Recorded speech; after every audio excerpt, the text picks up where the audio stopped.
this episode we're going to be looking at paranormal investigation, the sort of equipment that's available and the sort of equipment that serious investigators use.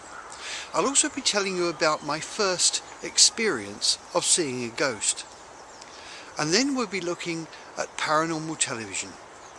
How come such programs have a great deal of activity when actually the reality is vastly different?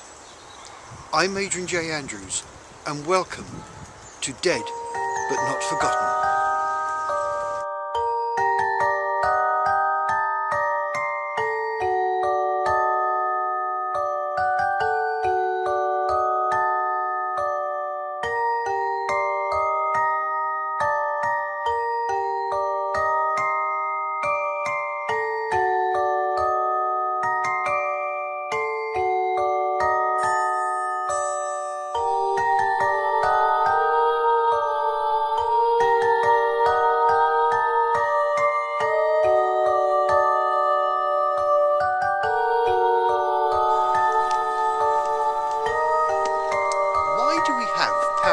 Investigators? Well, science has never been able to prove or disprove the existence of ghosts, and many paranormal investigators hope to be the first to actually prove that there is something beyond our life on this realm.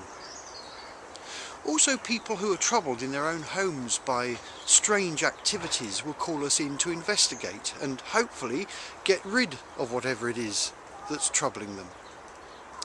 However, I have found that many homes that are haunted are usually haunted by someone who is a family member or a relative or a close friend, trying to get a message across.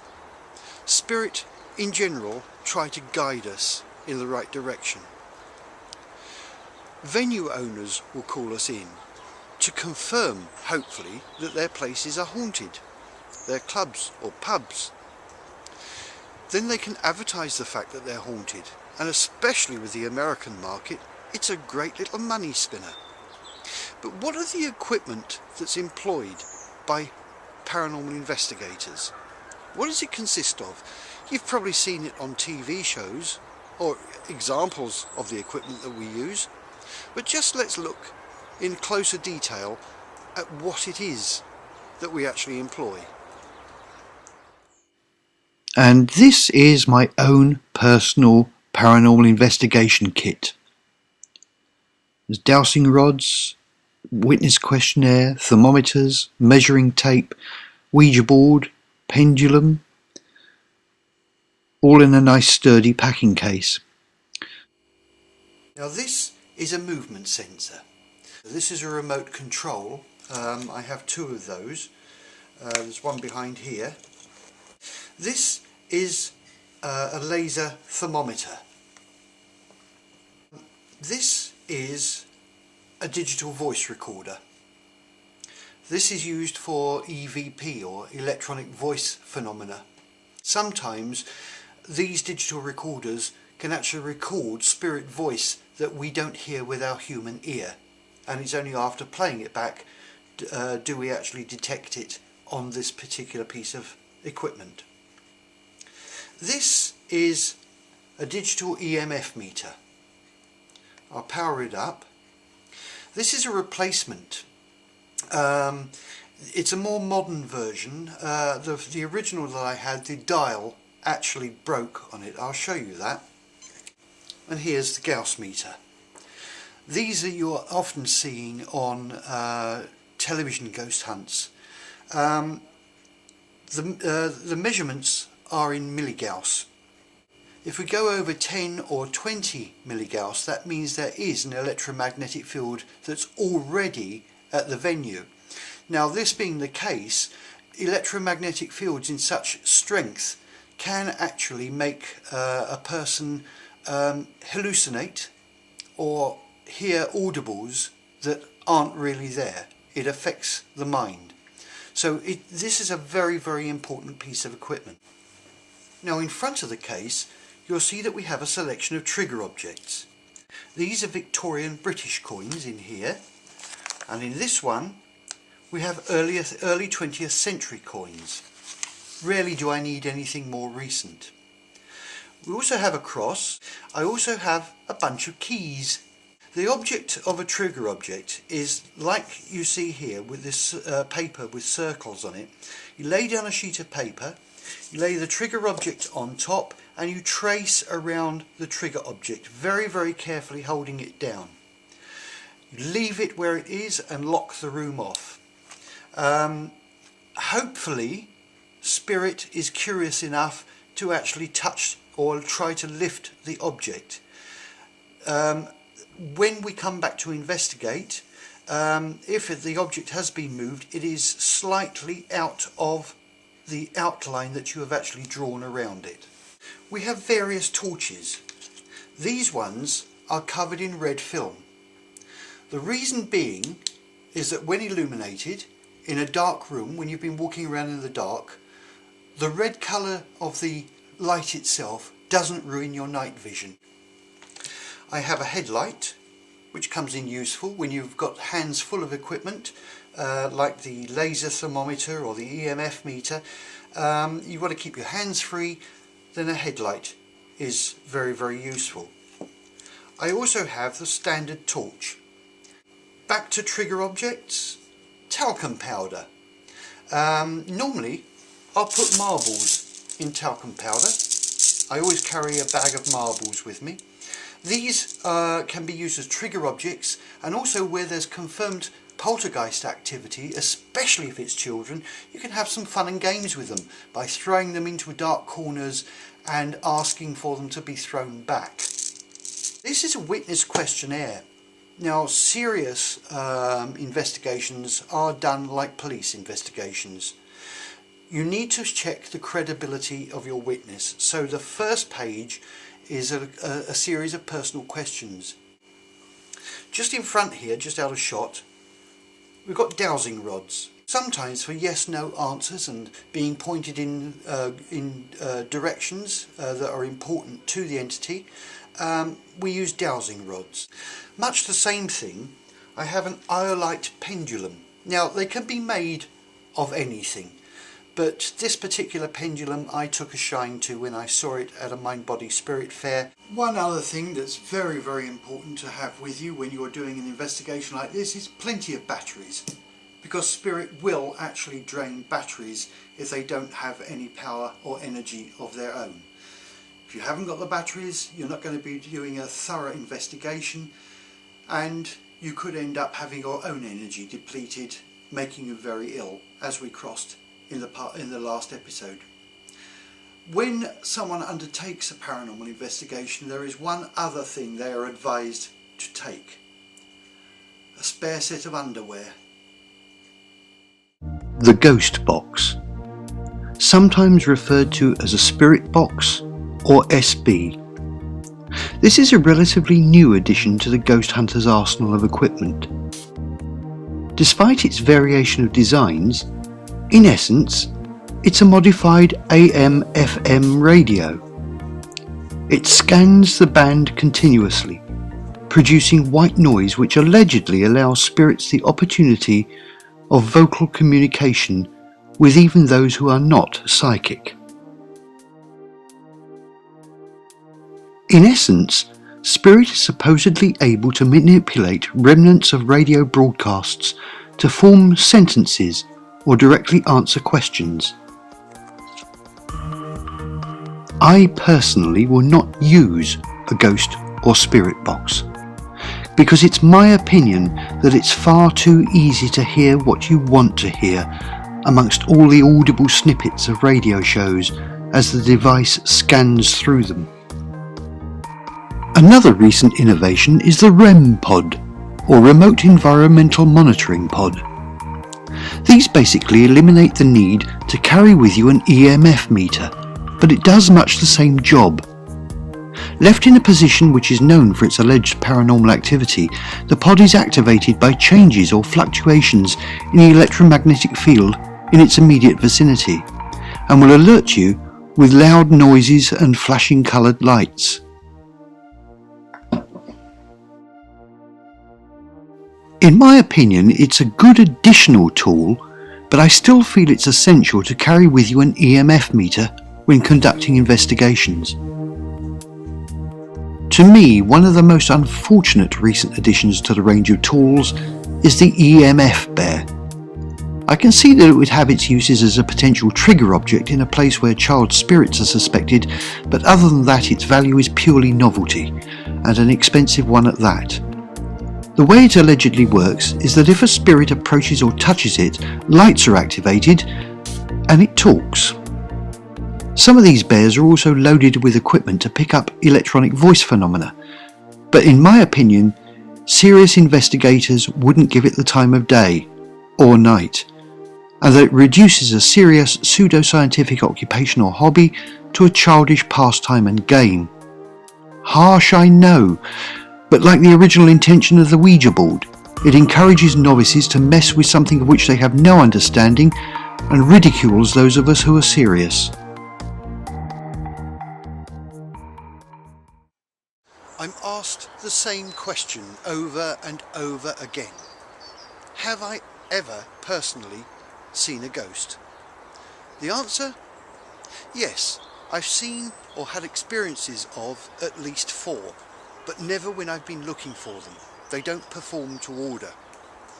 If you're going on an investigation and expect to see a full body apparition, you're probably going to end up being very disappointed. We get knocks and taps and things like that, audio phenomena, but an actual full body apparition is very rare. The most significant experience of my life in seeing a ghost happened when I was 14 or 15 years old. Here's the story. The Palace at Hampton Court, this Surrey town's most famous tourist attraction, known worldwide and boasting a plethora of ghosts. But opposite Lion Gate, the main gateway to the palace grounds, is another building that's equally as haunted and far fewer people are aware of.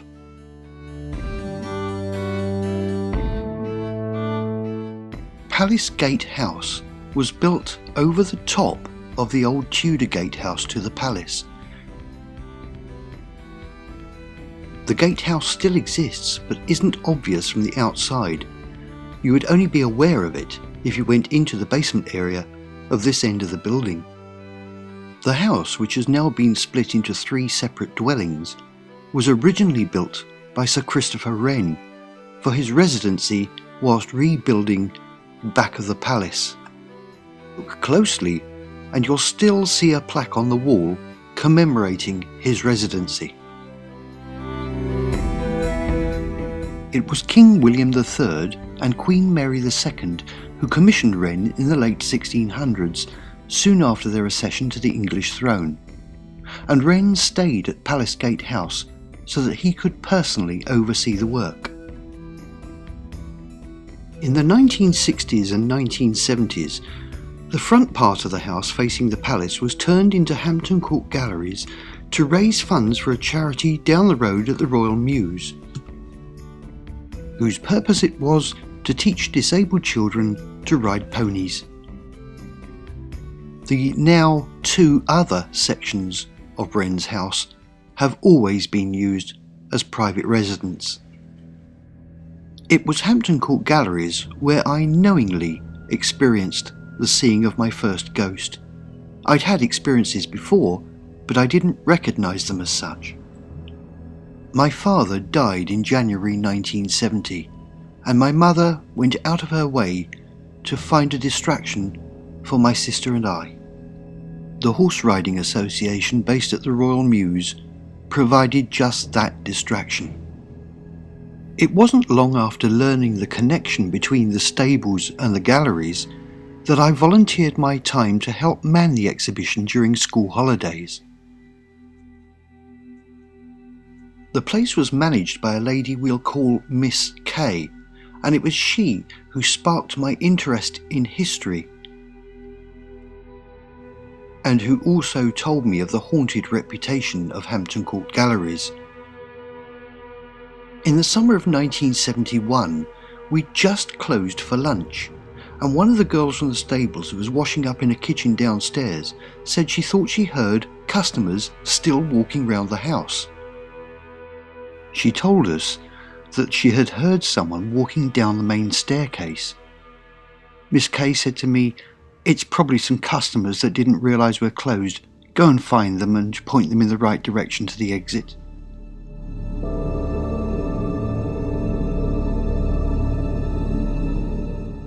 As I reached the stairs that went down to the basement, I heard distinct footsteps directly below me, but looking over the banisters, I could see no one. Then I heard the cupboard door at the bottom of those stairs shut, and perhaps foolhardily decided to go and investigate. I searched every inch of the Tudor part of the building and found no one. Now there's a long-standing rumour that there's an underground tunnel from the palace to the gatehouse, but it's never been discovered. It was our conviction, however, that that cobble-floored cupboard conceals the tunnel. When I reported my experiences to Miss K, I speculated that it was someone from the court's past still using that secret tunnel. On another occasion, when we were closed for spring cleaning, Miss K asked if I would flick a dust around in the old Tudor part of the building. Whilst I was down there polishing a rack of swords that were chained to their rack, I got a crick in my back and stood up to straighten it out. Above the swords was a mirror. I looked in the mirror, and behind me a dark shadow passed from left to right. Calmly, I went upstairs to report to Miss K in her office what I'd seen. "I think I've just seen the ghost," I said to her, and I actually drew what I'd seen. I was most embarrassed because, to me, it looked like a black Casper. It was embarrassing for its simplicity, but she couldn't confirm whether or not this is what other people had seen. But she told me of a girl who was teaching children to ride horses on Sundays at the stables. "Talk to her," she said. "She'll be able to confirm or deny." That Sunday I made it my mission to track the girl down. I did find her, and I walked with her as she led a pony round in a circle. "I understand you've seen the ghost of the galleries," I said. "I think I've seen it too, but I'll tell you what I saw if you tell me what you saw first." "Oh, the gallery ghost," she said. "Well, I have the keys, and I opened the place up when Miss K isn't there. And one morning I just turned the lights on and I saw something stood at her desk. I only saw it for a brief moment because it disappeared as soon as I'd seen it. But it was short and black." Up to that point, I'd actually doubted what I'd seen. But suddenly my heart was in my mouth and I could confirm exactly what she had seen. Very soon after this, I started my first full-time job in a department store in nearby Kingston upon Thames. I decided one lunchtime to go to the book department to see if I could find anything about the gallery ghost, and I found a book by Peter Underwood, who I now know is the leading ghost hunter in this country. Of course, there was a big section on Hampton Court, most of it taken up by the palace, but there was indeed a section on one Palace Gate house. Underwood describes the fact that when they used to have garden parties, a mysterious boy in black period costume was seen weaving through the people. The boy looked most out of place, and the observer decided to follow him into the house. Nobody else seems to have noticed him.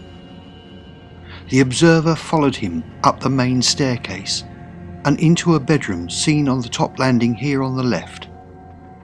A room from which this door was the only entrance and exit. Got you now, the observer thought, and as he entered the room he found that the room was completely empty. In a way, that was my first ever investigation. Not only did I tell other parties what I'd experienced, but I actually took the trouble to research what I had experienced after the event. And that's much what paranormal investigations are about. But Hampton Court Galleries doesn't just have one ghost. There are other events. In the pictures of the front of the building, you'd have seen that it looks like an L-shaped building. Well, that part that's going out of the left part of the frame was actually, at the time, an ice cream bar. And Miss K used to get complaints in the morning, especially after the exhibitions had changed, from the owner of the ice cream bar that they'd heard a piano playing through the night, and it was most disturbing. Well, down in the old Tudor part of the building there was indeed an old piano, but it didn't work. It would literally have fallen apart if you tried moving it. But that piano apparently played regularly through the night. Miss K would often come in the morning and find pictures turned to the wall, still hanging there, but with the portraits actually facing the plaster of the walls. It happened with such regularity that Miss K found it quite aggravating. Of recent years, there has been a sudden surge in the amount of paranormal television programs that are being made, many of them nowadays focusing on ghost hunts. But how did they all begin? Let's find out. Today we're spoilt for choice when it comes to the selection of ghost hunting shows on television. Coming under the banner of reality television, these shows give ordinary people a taste of what paranormal investigations entail from the comfort of their own armchairs. Obviously, the printed media were the first to pick up on this public interest. One of the earliest I've been able to source is from a pamphlet printed in 1705 entitled A True Relation of the Apparition of One Mrs. Veal by Daniel Defoe. The earliest paranormal television shows were articles appearing on regional channels and news items in the 1960s, but the 70s saw the first dedicated programs hosted by the likes of Leonard Nimoy. In Search Of took a different paranormal subject per episode and included such things as cryptozoology and UFOs. A show that remains a firm favourite of mine to this day was actually a fictional Halloween offering from the BBC in 1992. Ghostwatch terrified viewers who thought it was real, and in fact there was one recorded suicide that night, adding to the controversy it stirred up. The 90s saw American producers exploring the genre in more detail, but it was Living TV's Most Haunted, hosted by Yvette Fielding and produced by her husband Carl Beatty, that spawned a whole new look to such shows. Beatty's claimed that the idea for Most Haunted came about after watching the Blair Witch Project, which was filmed on handheld cameras and created a feeling of audience involvement. Most Haunted was an instant success and spawned many more shows in a similar vein. One criticism I'm frequently hearing of such shows is that so much activity seems to happen in every episode, whereas the reality is vastly different. The reason for this is simple. The locations used to film such shows are known to be intensely haunted, with far more than the average amount of activity. Antics Productions, the company behind Most Haunted, seek out potential locations themselves, but there are plenty of location scouts out there to use as resources for other companies who do not have the time to approach premises owners. So there we are. That's who we, the paranormal investigators, are. But ultimately, of course, we're only human. We do get scared. Even I can scream like a girl if I've been investigating a quiet house and something suddenly goes bang. But in my experience, I have found that the anticipation of seeing a ghost is actually worse than the event itself. You build up all sorts of ideas. It's much like sitting in a waiting room waiting to see the dentist. That's often worse than the actual treatment.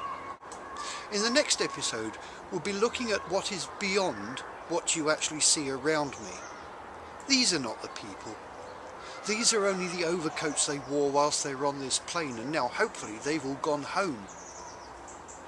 and we'll be looking at what that journey home actually does entail when you've breathed your last breath on this plane.